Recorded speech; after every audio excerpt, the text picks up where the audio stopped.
Amir and Ashraf இவங்க 2 பேருமே பிரிஞ்சு 1.5 வருஷம் ஆகுது. அமீர் அஸ்ரஃபோட ஃபேமிலியில இணைஞ்சதுக்கு முக்கிய காரணமே டான்ஸ் தான். அமீரோட டான்ஸ் டேலண்ட்டை பார்த்து தான் அஸ்ரஃப் அவரோட ஃபேமிலியில அமீரை சேர்த்துக்கிட்டாரு. பட் பாவனி லைஃப்ல வந்ததுக்கு அப்புறம் அமீர் கொஞ்சம் கொஞ்சமா விலக ஆரம்பிச்சிட்டாரு. பாவனி அமீரோட லைஃபுக்கு வரதுக்கு முன்னாடி அமீரா இருக்கட்டும், அஸ்ரஃபா இருக்கட்டும், சைஜி அண்ட் ஐசு அண்ட் அலினா அவங்க எல்லா பேத்துக்குமே பிடிச்ச ஒரே விஷயம் டான்ஸ் தான். டான்ஸ்னால தான் எல்லா பேருமே ஃபேமிலி ஆனாங்க. அண்ட் அதுக்கப்புறம் ஏடிஎஸ் குரூ ஊட்டின்ற டான்ஸ் ஸ்கூலையுமே ஸ்டார்ட் பண்ணியிருந்தாங்க. அதுக்கு டான்ஸ் மாஸ்டர் யாருன்னா அமீர் தான். அமீர் தான் பார்த்தீங்கன்னா அந்த டீமை லீட் பண்ணிட்டு வந்துட்டு இருந்தாரு. ஸோ இதன் மூலயமா அலினாவா இருக்கட்டும், மைசுவா இருக்கட்டும் நிறைய காம்படிஷன் அட்டன் பண்ணியிருந்தாங்க. அண்ட் அமீரும் மாஸ்டரா இருந்தாரு.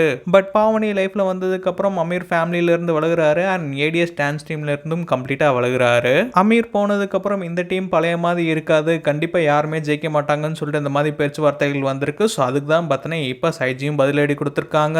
ரீசெண்டா நடந்த டான்ஸ் காம்படிஷன்ல ஏடிஎஸ் டீம் ஜெயிச்சிருக்காங்க. அண்ட் இதுக்கு கொரியோகிராஃப் பண்ணது யாருன்னு பார்த்தீங்கன்னா சைஜி தான். அதனால கேப்ஷன்ல dedicated to the people who said ma'am can do anything அப்படின்னு சொல்லிட்டு போட்டிருக்காங்க. அண்ட் இன்னும் அவங்க நிறைய வின் பண்ணிட்டே இருப்பாங்க, வெயிட் பண்ணி பாருங்கன்ற மாதிரி பார்த்தீங்கன்னா போட்டிருக்காங்க. ஸோ அமீர் இல்லைன்னா கண்டிப்பா வின் பண்ண மாட்டாங்கன்ற அந்த பேச்சுவார்த்தைகள் வந்தாலும் நான் கொரியோகிராஃப் பண்ணி வின் பண்ண வைப்பேன்னு சொல்லிட்டு பார்த்தீங்கன்னா சாதிச்சு காட்டியிருக்காங்க.